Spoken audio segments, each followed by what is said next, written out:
자, 날씨가 이제 조금 풀리긴 했는데 그래도 계속해서 춥습니다. 여러분 감기 조심하시고 늘 믿음으로 승리하시는 여러분 되시기를 간절히 바랍니다. 옛날 중국의 한 나라에 병을 기가 막히게 잘 고치는 명의 화타라는 사람이 있었습니다. 아마 삼국지나 이렇게 읽어보신 분들은 들어보셨을 거예요. 화타. 그 당시에 워낙 그 사람이 병을 잘 고치기로 굉장히 유명했습니다. 그래서 어느 날 왕이 그를 불렀어요. 그리고 크게 칭찬을 하면서 어떻게 그렇게 병을 잘 고치냐고 이렇게 물어봤습니다. 그랬더니 화타가 깜짝 놀랄 이야기를 합니다. 왕이시여, 저는 아무것도 아닙니다. 제 위에 형님이 두 명이 있는데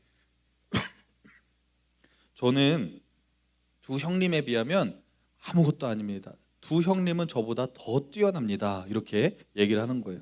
그러니까 왕이 깜짝 놀라면서 아니 형님들이 그렇게 유명하면 왜 이렇게 소문이 안 났느냐? 나도 이제 알아야 되는데 형님들은 왜 이렇게 소문이 안 났냐고 이렇게 물어보는 거예요. 그랬더니 화타가 이렇게 이야기합니다. 저의 둘째 형님이 계신데 저희 둘째 형님은 어떤 병이 걸린 사람을 보면 초기에 그냥 딱 발견해 가지고 미리 고쳐버리기 때문에 사람들이 형의 의술이 되게 좋은지를 잘 모릅니다. 초기에 미리 병을 발견하고서 약을 잘 처방해 주니까 금방금방 낫는 거예요. 그러니까 별로 그렇게 크게 티가 안 난다고 하는 것입니다. 저는 그 둘째 형님에 비하면 아무것도 아닙니다. 그렇게 얘기를 합니다. 그러면서 화타가 이렇게 얘기해요. 그런데 왕이시여, 첫째 형님은 더 대단합니다. 이렇게 얘기를 하는 거예요. 얼마나 대단하길래 당신이 그렇게 칭찬합니까? 라고 왕이 이렇게 물어봤어요. 그랬더니 우리 둘째 형님은 병을 초기에 막는데 우리 첫째 큰 형님은 사람을 딱 보면 어떤 병이 걸릴지 미리 그냥 다 안다는 거예요. 그래서 미리 그 사람의 얼굴 혈색과 모든 것을 보고서 이 사람은 이런 게 취약하겠구나. 그래서 음식을 조절하게 해주고 생활 습관을 바꾸게 해줘서 아예 미리 그냥 고쳐버린다는 것입니다. 병에 걸리지 않게 만들어 버린다는 것입니다. 그래서 화타가 저는 이 두 형님에 비하면 아무것도 아닙니다. 저는 그냥 병을 너무 늦게 발견해서 심해진 다음에 어찌어찌 고치다 보니까 잘 고치게 되어서 제가 이렇게 유명해졌지만 저희 두 형님이 더 뛰어납니다. 이렇게 얘기를 했습니다. 일리 있는 말이죠. 여러분 오늘은 영적인 분별력에 대한 말씀을 나누려고 합니다. 사실 제가 이번 주 수요일 새벽에 꿈을 하나 꿨어요. 원래 제가 이제 꿈을 잘 꾸는 편은 아닌데 요즘 들어서 꿈을 많이 꿔요. 그런데 수요일 날 아주 너무너무나 생생한 꿈을 하나 꿨습니다. 꿈에 딱 이제 들어갔는데 이 세상에 수많은 사람들, 엄청나게 많은 사람들이 어디를 향해서 걸어가는 모습이 보였어요.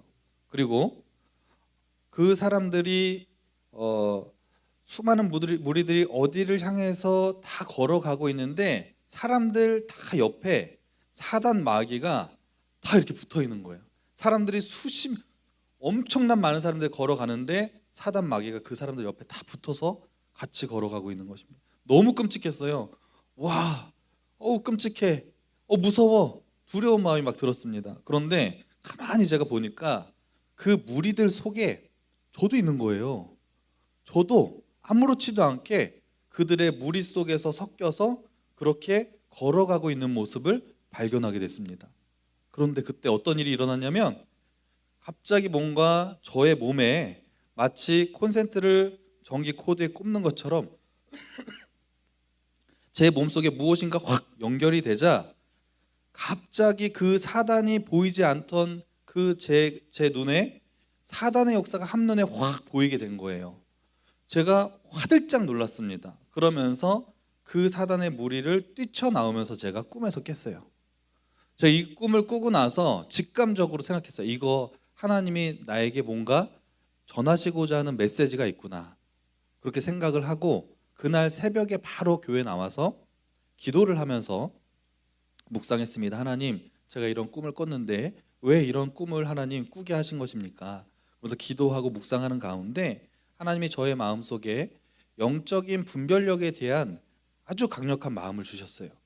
사실은 제가 정확히 한 달 전에도 하나님이 저에게 갑자기 어떤 사람을 통해서 영적인 분별력에 대한 마음을 너무 강력하게 주셔서 제가 수첩에다가 말씀의 제목과 본문까지 다 적어놨었어요. 그런데 동일하게 꿈을 통해서 그 말씀을 주시는 것을 제가 보면서 하나님이 이 말씀을 같이 나누기를 원하시는 거구나. 우리 3부 예배를 드리는 우리 성도님들과 학생들과 선생님들의 그 예배 가운데 우리가 이 말씀을 같이 공유하고 하나님이 뭔가 이 예배를 통해 말씀을 통해 우리에게 말씀하시려고 하는구나. 제가 그렇게 깨닫고 말씀을 잘 준비를 했습니다. 그래서 여러분 오늘은 특별히 정말 말씀에 집중하셔서 하나님이 정말 우리에게 오늘 이 말씀을 통해 어떤 것을 말씀하시는지 잘 귀 기울여서 잘 들으시기를 간절히 바랍니다. 여러분 우리가 인생을 살아가는 데 있어서 육적인 세계와 영적인 세계가 있습니다.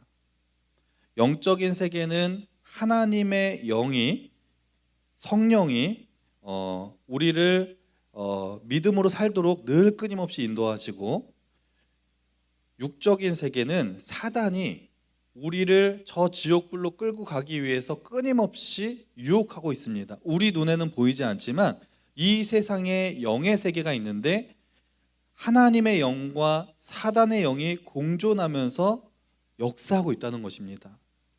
하나님을 믿는 사람은 하나님의 영이 함께 하시고 하나님을 믿지 않는 사람은 사단의 영이 역사하는데, 문제는 하나님을 믿는 사람들에게도 사단의 영이 역사해서 우리를 믿음에서 이탈시키려고 굉장히 치밀하게 계획하고 있다고 하는 것입니다. 사단의 목적은 단 하나예요. 뭐냐면 우리가 믿음을 무너뜨려서 저 지옥불로 끌고 가는 것, 그것이 사단의 목적입니다. 그리고 그것을 이루어 가기 위해서 사단이 아주 치밀하게 전략적으로 우리를 공격해오고 우리를 유혹합니다.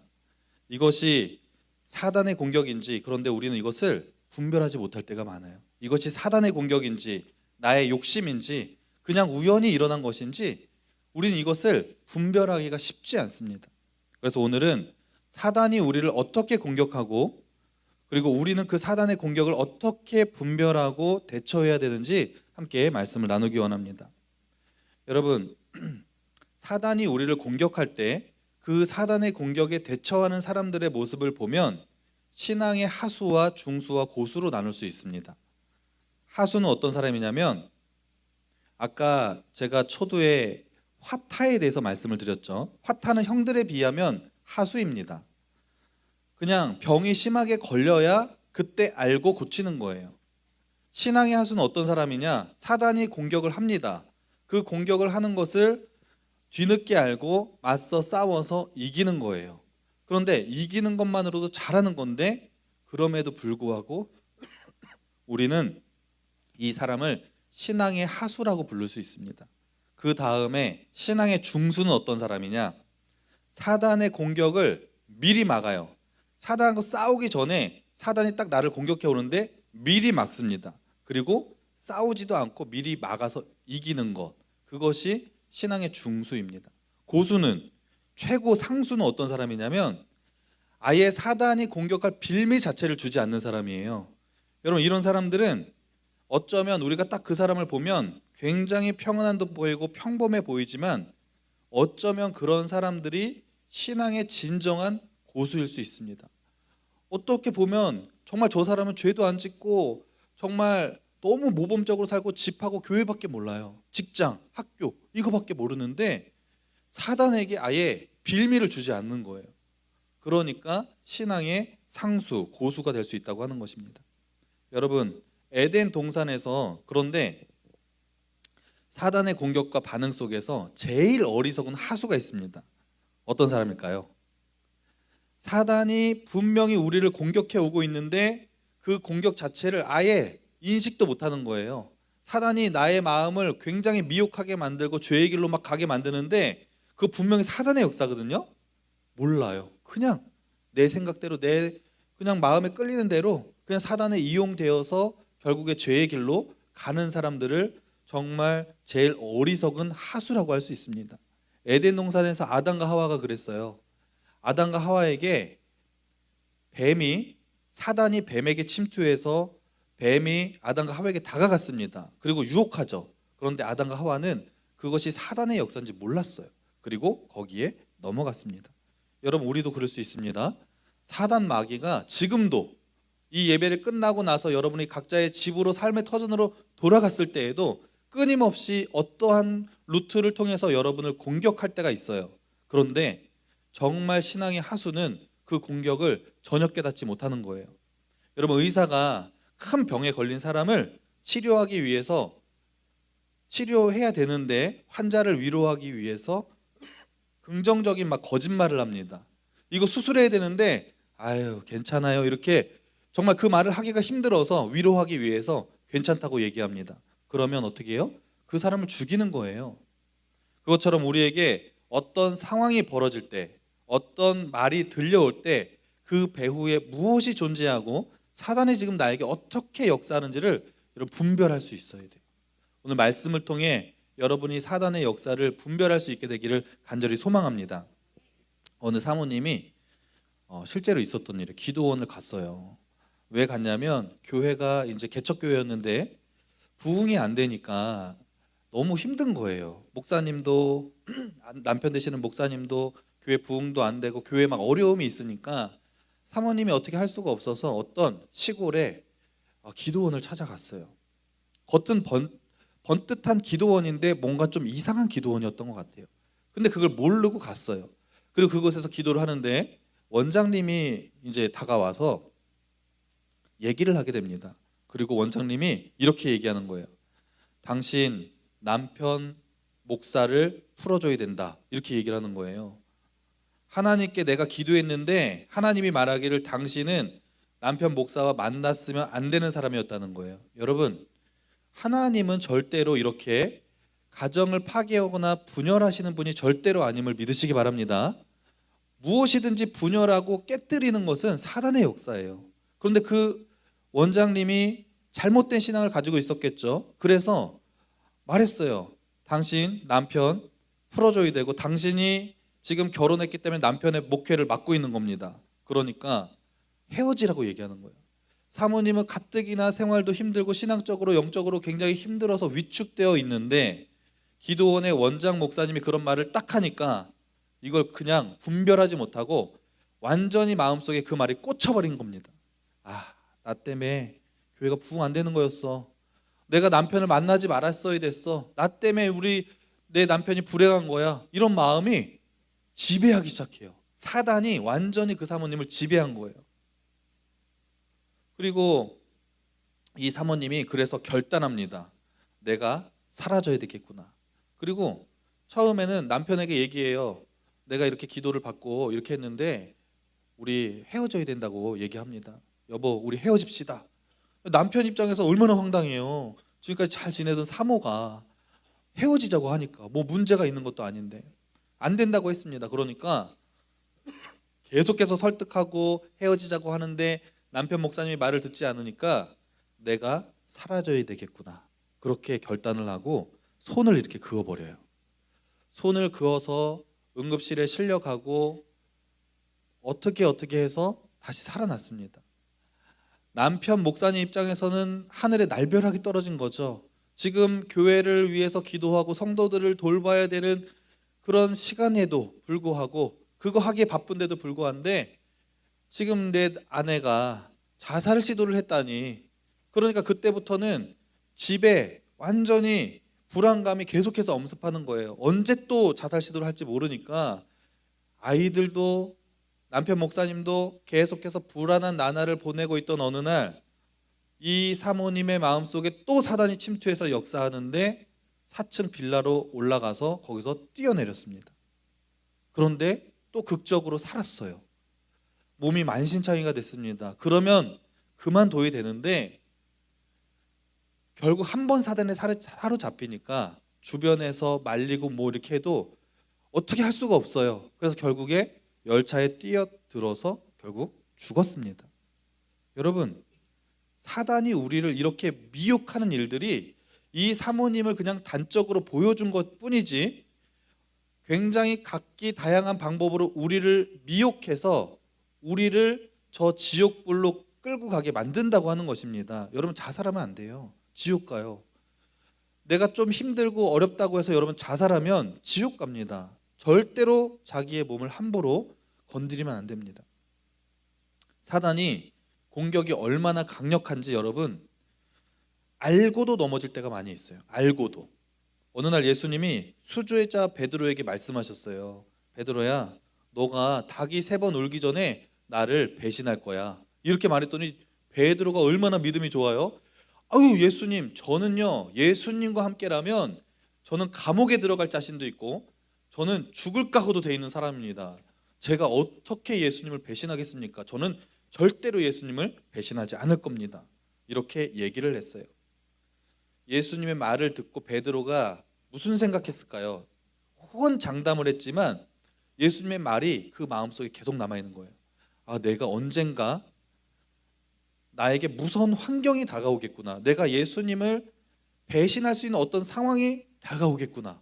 그러나 나는 절대 그러지 말아야지. 마음속으로 아주 완전 무장을 하고 있었을 거예요. 그리고 계속해서 예수님과 함께 생활을 하는데 어떤 상황이 딱 주어지니까 그렇게 호언장담하던 베드로가 그냥 위협적인 순간 앞에서 한 방에 무너집니다. 예수님 완전히 부인해요. 여러분, 우리도 마찬가지예요. 우리도 알고 있습니다. 특별히 신앙의 연륜이 깊으신 우리 교사 선생님들은 사단의 존재를 알고 있고 사단이 나의 삶을 공격한다는 걸 알고 있습니다. 나도 언젠가 사탄이 공격해 올 것을 알고 있고 인식합니다. 그런데 이런 마음이 있어요. 아유, 그래도 내가 교회 다닌 지 몇 년인데 나의 신앙이 내가 그래도 믿음의 사람인데 사탄이 그렇게 공격해 온다고 내가 쉽게 무너지겠어? 내가 쉽게 교회를 떠나겠어? 이렇게 우리는 생각을 합니다. 그런데 어떤 상황이 딱 들이닥치면 그 믿음이 어디로 갔는지 모르고 그 앞에서 무너질 수 있는 존재가 우리 인생이라고 하는 것입니다. 그래서 우리는 절대로 방심하면 안 돼요. 늘 깨어서 정신 바짝 차리고 사단이 우리에게 어떤 공격을 해올지라도 몸부림치면서 그것을 이길 수 있도록 노력해야 될 줄로 믿습니다. 우리가 살다 보면 분명히 내가 지금 이거 하면 안 된다는 거 알 때 있죠. 특히 죄의 길을 갈 때, 하나님이 싫어하시는 거 할 때 마음속에 양심이 있어서 불안해요. 불편해요. 내가 지금 이거 하면 안 되는데, 내가 지금 저기 가면 안 되는데, 내가 지금 이러고 있을 때가 아닌데 라는 것을 잘 압니다. 그런데 멈추질 못해요. 그리고 결국에 그 사단의 공격에 속절없이 무너지면서 살아가고 있는 인생이 우리의 삶이라는 것입니다. 여러분, 그런데 신앙의 상수 중의 상수는 미리 알고 대처하는 것인 줄로 믿습니다. 여러분, 사람이 싸우고 화해하는 것보다 싸우기 전에 화해하는 것이 더 지혜로운 것입니다. 탕자가 집을 나가서 막 헤매다가 거지꼴로 다시 아버지에게 돌아온 것보다 첫째 아들처럼 아버지 옆에 그냥 처음부터 붙어 있는 것이 더 귀한 것인 줄로 믿습니다. 마찬가지로 우리가 죄를 짓고 다시 하나님 앞에 돌아오는 것이 아니라 죄의 길에 아예 들어서지 않는 것이 중요한 줄로 믿습니다. 우리 시편 1편 1편 1절 우리 다 같이 한번 읽어볼까요? 시작. 복 있는 사람은 악인들의 꾀를 따르지 아니하며 죄인들의 길에 서지 아니하며 오만한 자들의 자리에 앉지 아니하고. 여러분, 복 있는 사람, 지혜로운 사람은 악인들의 길을 가지 않고 죄인들의 길에 가지 않고 승리합니다. 이런 우리 믿음의 사람이 되기를 간절히 소망합니다. 여러분, 사단이 우리를 어떻게 공격하는 줄 아세요? 사단이 우리를 어떻게 어느 때에 어떤 방법으로 우리를 공격하는 줄 아세요? 오늘 누가복음 22장 31절 보면 예수님과 베드로의 이야기가 나오는데 사단이 예수님이 이렇게 제자들과 딱 있는데 예수님의 눈에 사단의 역사가 딱 보이는 거예요. 사단이 베드로와 그 제자들을 굉장히 공격하고 있는 것이 예수님의 눈에 딱 보였습니다. 그런데 정작 공격받고 있는 베드로는 모르는데 예수님의 눈에는 보였어요. 그래서 예수님이 이렇게 얘기합니다. 시몬아, 시몬아, 보라, 사탄이 너희를 밀가부르듯 하려고 요구하였으나.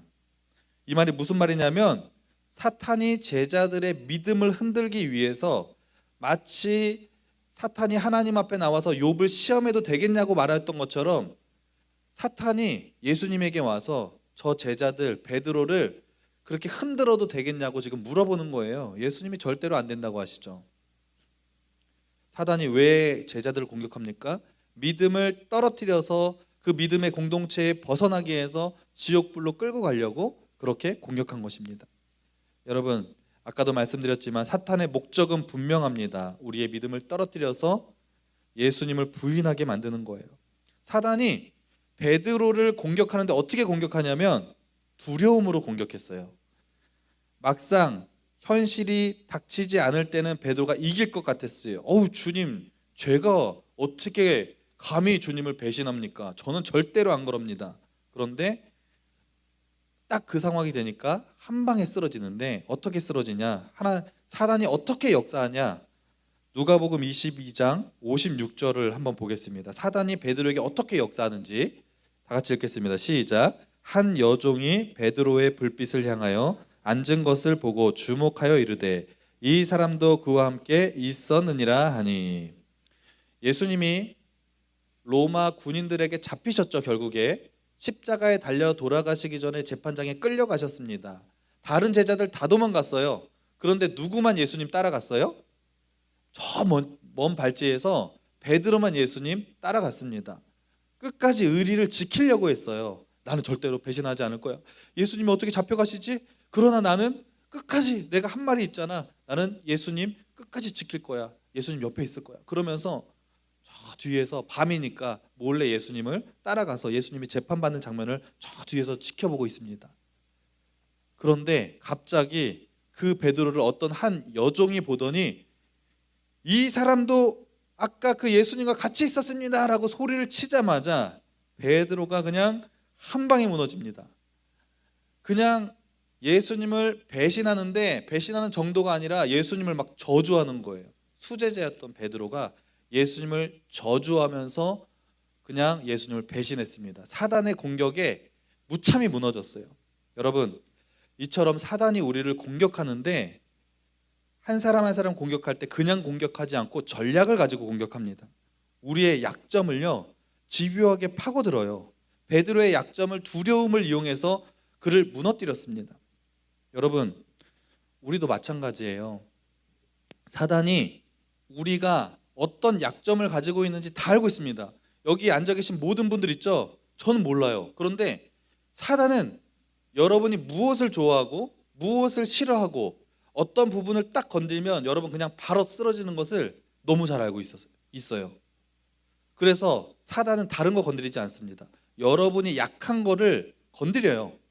어떤 사람은 돈에 약한 사람이 있어요. 돈 하면 그냥 막 아까워가지고 어쩔 줄 몰라 하는 사람이 있어요. 돈 사단이 건드립니다. 무너져요. 어떤 사람은 이성에 약한 사람이 있어요. 이성이 약하기 때문에 어떤 이성의 유혹함으로 인해서 무너뜨립니다. 어떤 사람은 관계에 약한 사람이 있어요. 말 한마디에 그냥 밤에 잠을 못 자요. 믿음이 완전 무너지는 거예요. 상처받아서. 마음이 소심하고 이래서. 그런 것들을 사단이 공격합니다. 여러분의 생활하다가 어느 순간 갑자기 엄청 상처받을 때 있죠. 그냥 우연이라고 생각하지 마세요. 사단이 그런 것들을 여러분 공격하는 거예요. 분별할 수 있어야 됩니다. 교회를 다니면서도 술 마시고 담배 피고 도박하는 사람들 많이 있습니다. 하면 안 되는 걸 알아요. 이거 하면 안 되는 거 알지만 내가 그거 하면 안 되는데 하면서 합니다. 사단이 그거 약한 걸 아는 거예요. 얘 계속해서 술 마시게 하면 얘 믿음 잃어버릴 수 있어. 계속해서 하게 하는 거예요. 그래서 여러분들의 치명적인 약점들을 사단이 공략하고 공격합니다. 여러분 생각해 보세요. 여러분이 지난 1년 동안 하나님 앞에 지었던 죄들을 한번 생각해 보세요. 어떤 죄를 많이 지었어요? 여러분이 반복적으로 짓고 있는 그 죄들이 여러분의 약점입니다. 사단이 그걸 집요하게 공격했기 때문에 여러분이 그 사단에게 무너졌고 그렇게 죄를 지었다고 하는 것입니다. 여러분, 아무리 믿음이 좋은 사람도 사단의 전략적인 유혹 앞에서는 한 방에 무너질 수밖에 없습니다. 베드로도 그랬어요.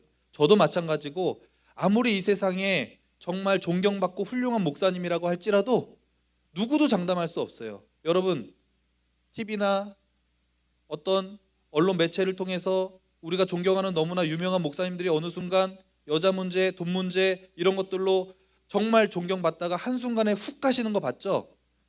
그렇다는 것입니다. 사단이 그렇게 집중 공략을 하기 때문에 누구도 장담할 수 없는 거예요. 그래서 여러분 정신 바짝 차려야 될 줄로 믿습니다. 이번 한 주간을 이제 우리가 살아갈 거예요. 그리고 대림절을 우리가 보내고 있는데 우리가 예수님을 기다리면서 어떻게 살아야 될까? 내년을 우리가 계획하면서 어떻게 살아야 될까? 이번 한 주간을 먼저 살아가시면서 여러분 영적인 집중력을 가지고 사단이 나에게 어떻게 접근해 오는지를 분별하시기를 간절히 바랍니다. 분별하는 게 어려울 수도 있지만 오히려 쉬울 수도 있습니다. 사단의 역사는 하나님이 싫어하시는 걸 하게 하는 거예요. 여러분이 가지 말아야 될 곳을 가면 안 됩니다. 그리고 여러분이 생각했을 때 하면 안 되는 거 하지 않으면 돼요. 그런데 사단은 가면 안 되는 곳을 자꾸 가게 만들고 하지 말아야 되는 걸 자꾸 하게 만듭니다. 그것을 여러분 분별할 수 있어야 돼요. 어떤 사람이 갑자기 나에게 상처되는 말을 확 합니다. 너무 분노가 올라서 정말 어떻게 해버리고 싶다 그러면서 감정 컨트롤 못할 때 있죠. 그렇게 하는 사단이 공격하는 거예요. 그래서 여러분 이번 한 주간을 살아가면서 사단이 나를 어떻게 공격하는지 그것을 분별하시고 나에게 어떤 사단이 역사하는 것이 느껴진다면 나의 의지와 상관없이 내가 가서는 안 될 곳을 막 지금 가고 있어요. 선포하는 거예요. 사단아 예수님의 이름으로 명하노니 물러갈지어다. 여러분 이렇게 선포하시면서 영적 싸움에서 절대로 지시면 안 됩니다. 너무 많은 사람들이 영적인 싸움에서 싸워보지도 못하고 사단이 지금 공격하는지도 못하고 모르고 그냥 휙휙 쓰러지는 것이 지금의 시대입니다. 여러분 영적으로 우리가 싸워서 이겨야 될 줄로 믿습니다. 정신 바짝 차리시고 이번 한 주간 영적인 싸움에서 승리하는 우리 모두가 되기를 간절히 소망합니다. 기도하겠습니다. 하나님, 우리는 믿음으로 살려고 하지만 저 사단 마귀가 우는 사자와처럼 두루 다니며 삼킬 자를 찾고 있다고 말씀하셨습니다. 그만큼 전략적으로 우리를 무너뜨리기 위해서 지금도 역사하고 있는데 우리가 그것을 분별할 수 있게 도와주시고 우리의 힘으로 사단의 역사를 이길 수 없사오니 성령께서 우리의 마음속에 강력하게 역사하셔서 그 사단의 역사를 이겨내는 우리 모두가 될 수 있도록 인도하여 주시옵소서. 이 모든 말씀 예수님의 이름으로 기도합니다. 아멘.